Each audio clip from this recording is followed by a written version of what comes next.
Hey guys, so there's been a lot of interest in how we carve these Santas, specifically with the texturing of the beards, and that's what we're going to cover today. So to make those beards, we're going to be using this model right here, which is not quite finished, and I'm going to show you how I use a knife, just like that, simple flex cut, and a V-tool. So your V-tool definitely needs to be sharp. I prefer the file V-tool, but the flex cut V-tool will definitely work just the same.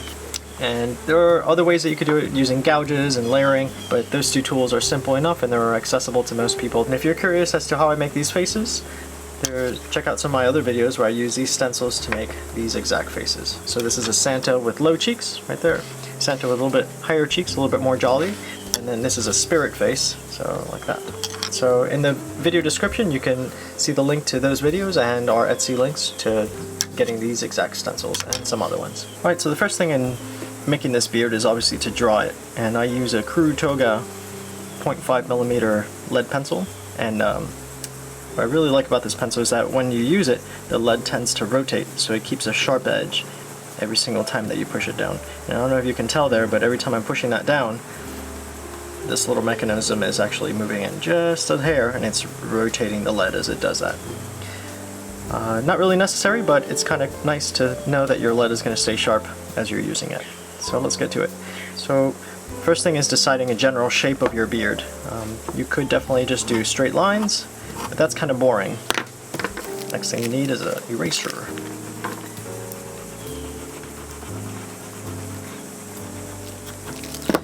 And it's important to note that these lines that we're drawing are going to be the knife marks, so they're going to be big locks of hair.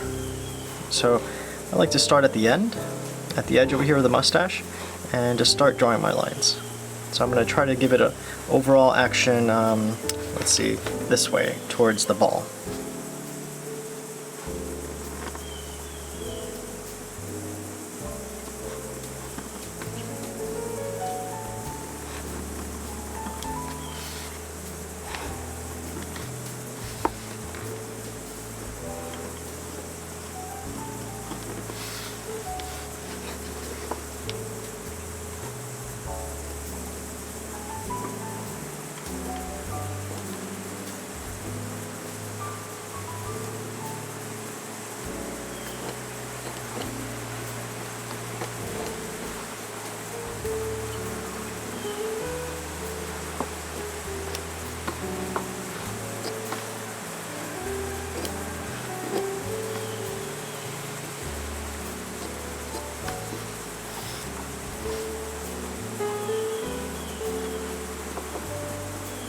So some interesting things going on here. You can see these locks in the center are more or wider right here at this point right here, and that's on purpose.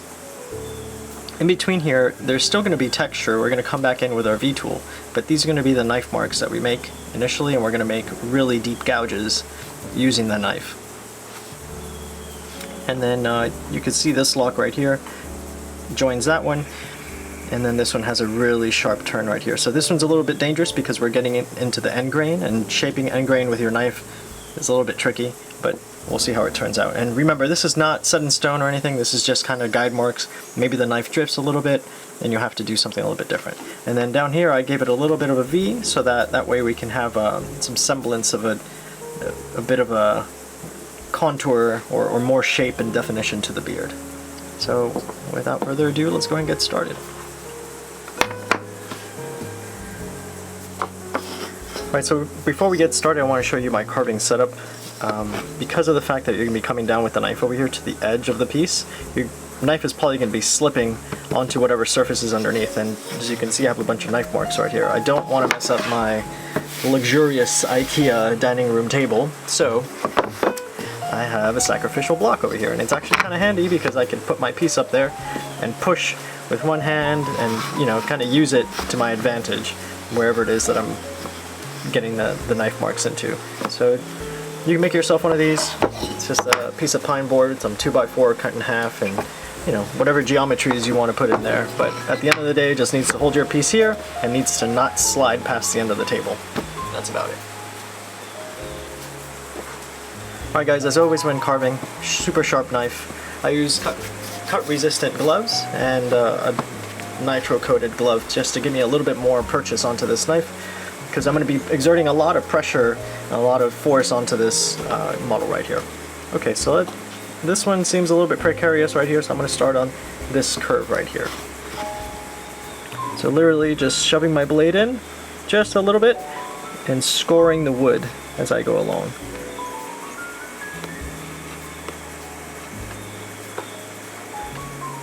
Right. Now that I have my score in there, I'll come back and do it a little bit deeper.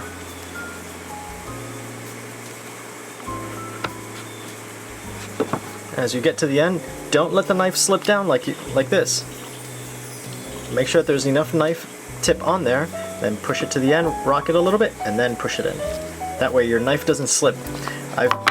Thankfully this glove has been on there, but I've slipped many a times and the knife has almost cut these fingers.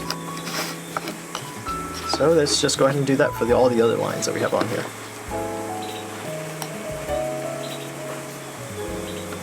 As you can see, I'm holding the knife pretty sturdily with my right hand. I'm using my right index finger to really push that knife in there and get a good amount of knife into the piece of wood.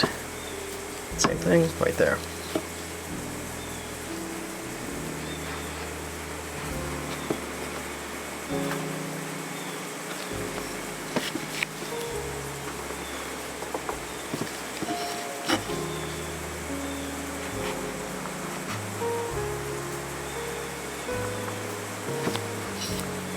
Okay, let's keep on doing all the other ones.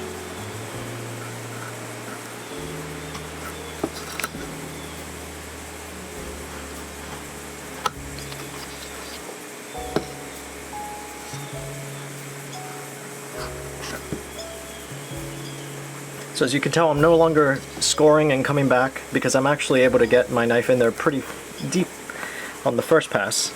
It depends on the hardness of the wood. Sometimes you get pieces of basswood that are cantankerous, and some of them you get that are just cut like butter. And there's different techniques to softening the wood. I don't necessarily do any of that. I just get what I get.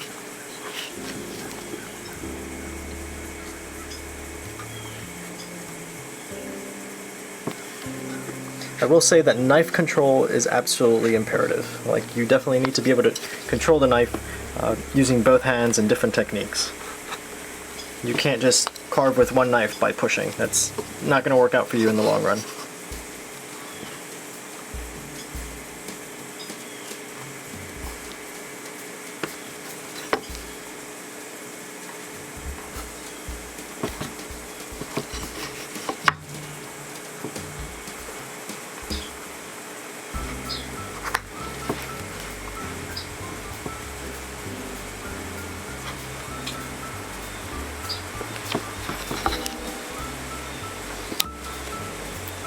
It's a little bit too much, that's okay.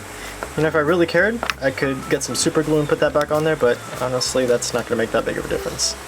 This guy was already kind of weird shaped over here because I took too much, so we'll just live with that.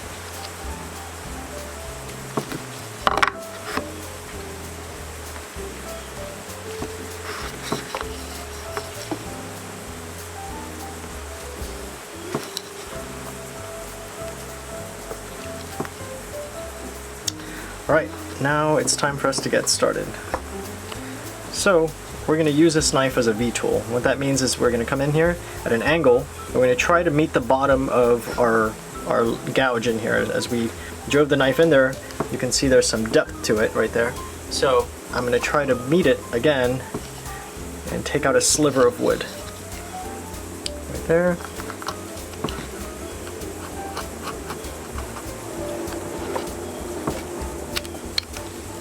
There you go. You see, and now we're going to do it on the other side as well.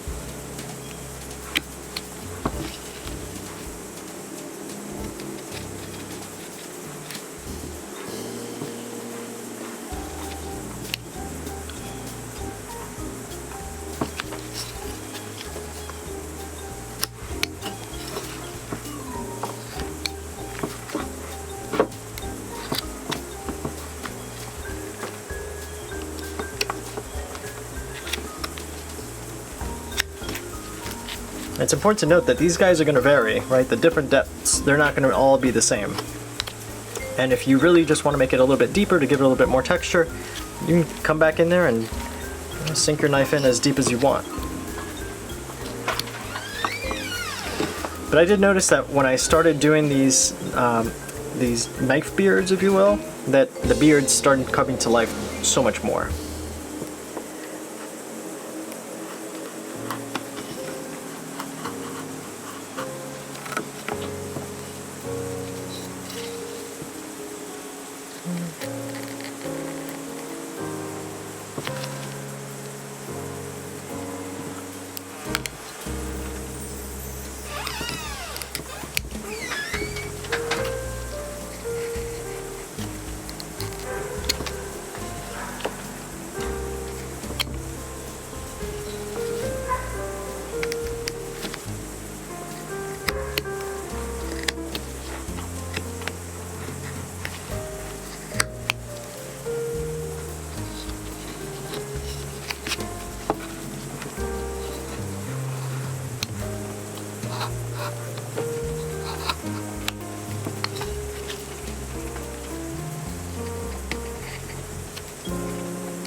And you can see that beard is already coming to life, right? So it looked kind of rough when we were just doing that deep trough in there, but now that you can see them 1, 2, 3, even 4, the carving's really coming to life now. So that's what makes it so nice looking. And this technique is really ideal for those very dramatic Santas.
Give it that little notch at the corner of the beard.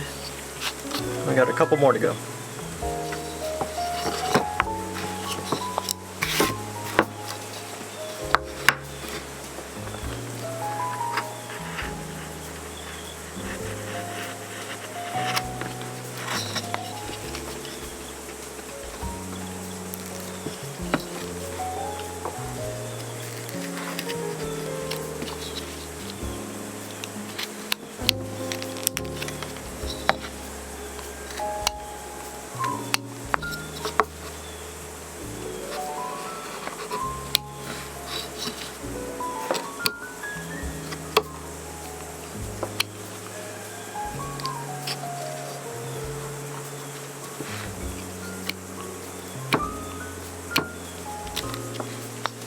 Sometimes some of them are more cantankerous than others, but eventually they all come out.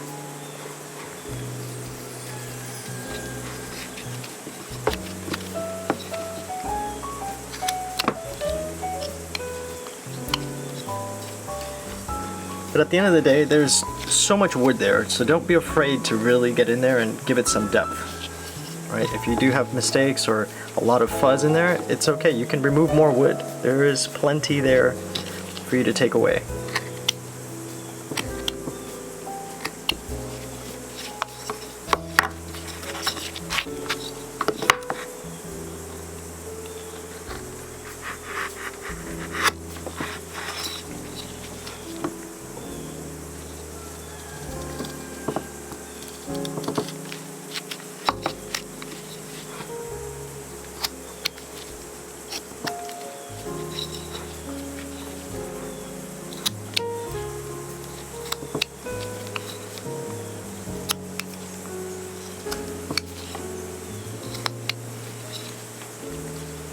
And we're almost done.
Look at that. One more to go.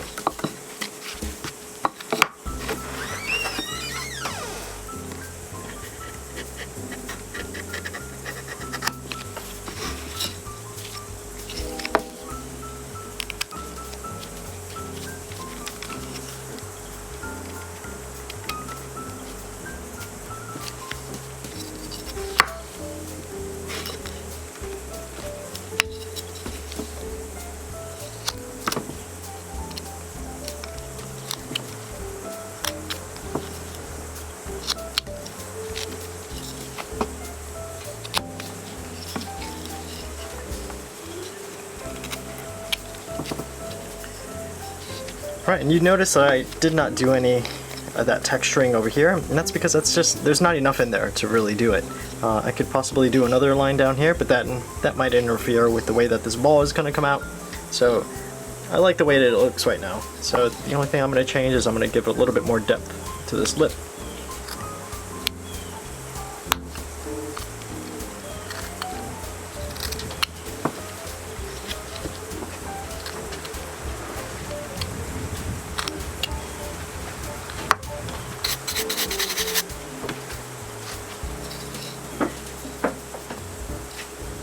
And I'm going to clean up some of the fuzz that I have going on over here.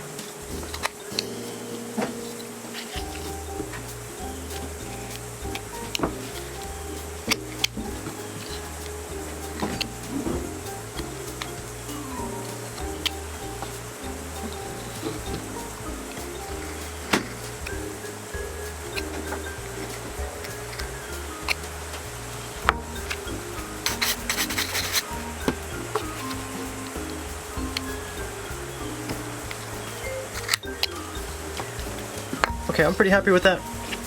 There's always an endless amount of cleanup that you can do. At some point you just gotta say, I'm good with it. Okay, so now it's time for the V-tool.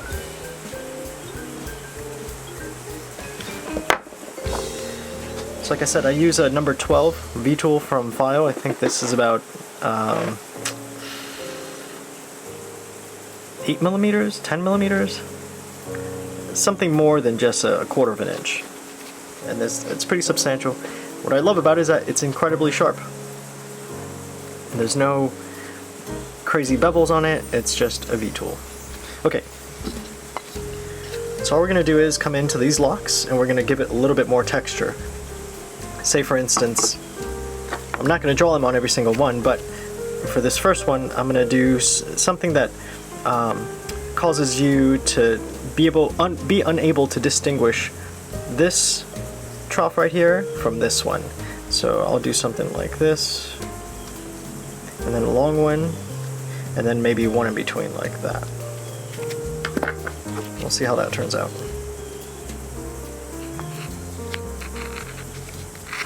So we'll go kind of light first.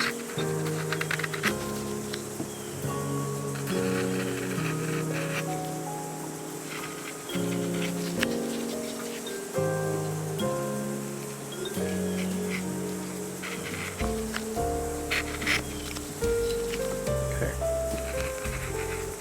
And really get in there.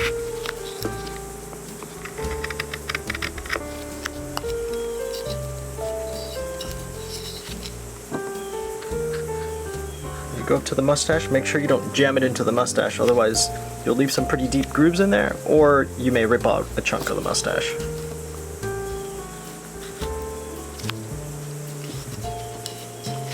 Okay.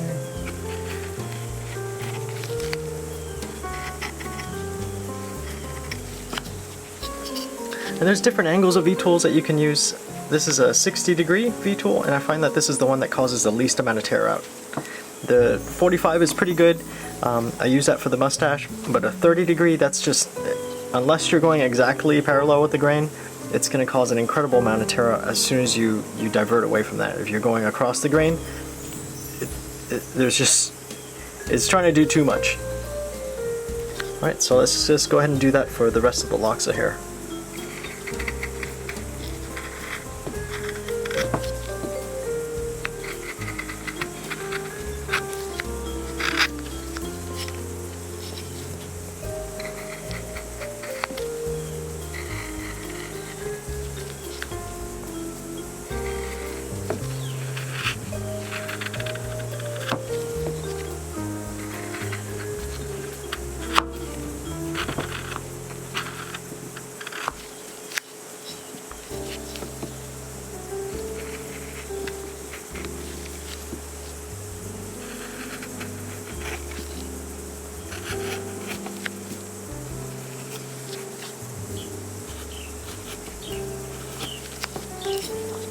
Kind of look at that, the two sides. So this side's not done yet, but over here you can already tell that this is looking way better just with a little bit of V-tooling.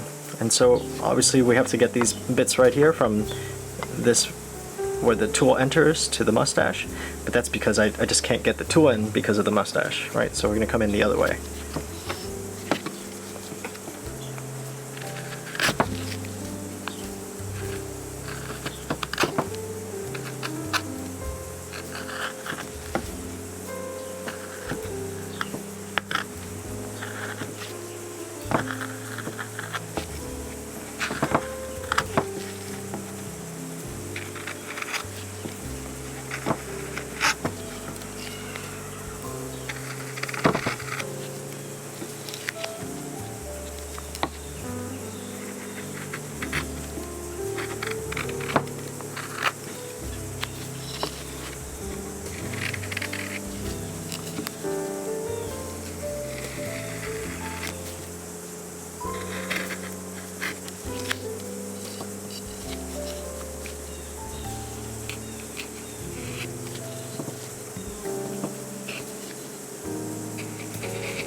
Alright, and then these small ones, they're just going to have lines that go pretty much directly outward because there's not much more to do with it.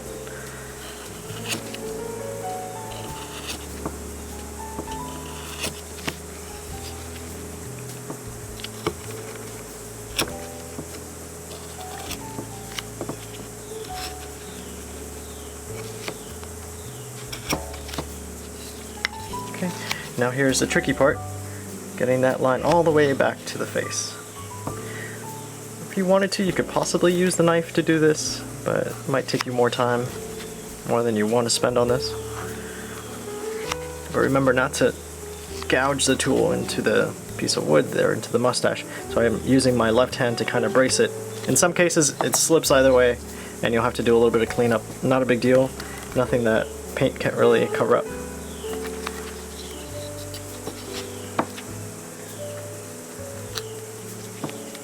Just like that.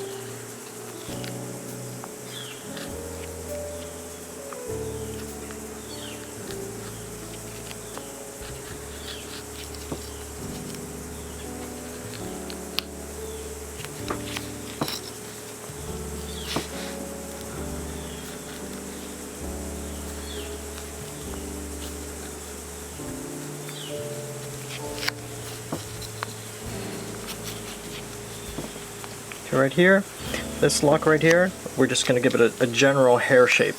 Right, so I'm going to try to follow the same idea of curves and such, but when I get in here at the side, I'm just going to go give it 3 or 4 marks. Yep. See that? That kind of looks like what we're trying to resemble on the other side. You could get a smaller V-tool if you really cared about getting in there, but honestly, no one's going to be looking at that exactly. The only thing that people are going to be looking at is the eyes. And then the periphery of your eyes are kind of looking at the beard and how it resembles a lion's mane. And that's really the most impressive part. No one's going to look at that right there. So yeah, you could see there's a little bit of tear out, but guys, no carving is perfect. There's always going to be some fuzzies, some amount of tear out. Now, just get the knife and do a little bit of cleanup on those.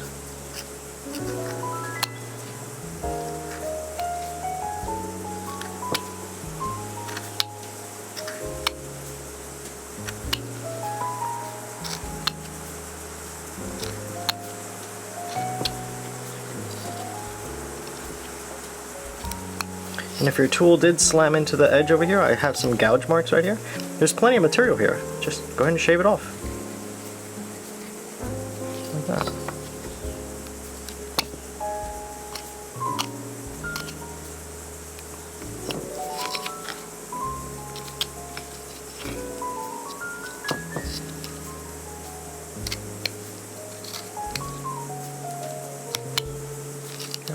Now I still need to finish up the face and the hat and all that over here, but this beard is pretty much done.